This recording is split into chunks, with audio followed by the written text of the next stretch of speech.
ప్రకాశం జిల్లా ఒంగోలులో MP మాగుంటతో MLA Balineni భేటీ అయ్యారు. వైసీపీ పార్టీ కార్యాలయంలో మాగుంట, బాలినేని ఇద్దరూ కలిసి జాతీయ జెండాను ఆవిష్కరించారు. వైసీపీ ఎంపీ టికెట్ విషయంలో గంటకు పైగా ఇద్దరూ చర్చించారు.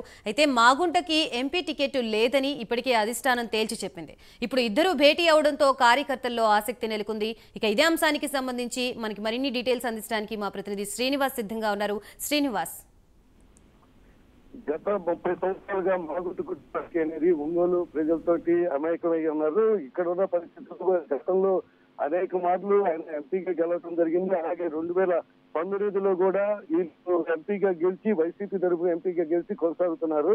ప్రస్తుతం అతను రాజకీయంగా తన కొడుకుని వారసుడిగా పెట్టి వైసీపీ టికెట్ ఆశించడంతో ప్రస్తుతం మాత్రం అధిష్టానం వారికి టికెట్ ఇవ్వమని నిరాకరించడం జరిగింది. ఈ తరుణంలోనే అనేక మంది వైసీపీ నాయకులు ఇటీవల కాలంలో మాగుంట శ్రీనివాసరెడ్డి ఇంటికి వెళ్లి పరామర్శించినట్టు, కలిసినట్టు, మర్యాద పూర్వకంగానే మాత్రమే కలుస్తున్నామని చెప్పడం జరిగింది. కానీ ఈ రోజు మాగుంటని బాలినేని శ్రీనివాసరెడ్డి మాజీ మంత్రివర్యులు, అలాగే జిల్లాకి ముఖ్య నేత అయిన వైసీపీకి ముఖ్య నేత అయిన బాలినేని శ్రీనివాసరెడ్డి, అలాగే బూచేపల్లి శివప్రసాద్ రెడ్డి మాజీ ఎమ్మెల్యే, దర్శి మాజీ ఎమ్మెల్యే, అతను ప్రస్తుతం దర్శి ఇన్ఛార్జిగా కూడా ఉన్నారు. ఆయన వీళ్ళు వచ్చి ఈ రోజు కలవటం, అలాగే ఉదయం నుండి కూడా మాగుంట బాలినేని కలిసే ఉండటం, ఇప్పుడు మాగుంట రామనగర్ లో ఉన్న అతని హౌస్ దగ్గర ఇంట్లోనే గంటకు పైగా ఇప్పటి వరకు రహస్య మంత్రాలు జరుగుతున్నాయి. ఈ చర్చలు అనేవి ప్రాధాన్యత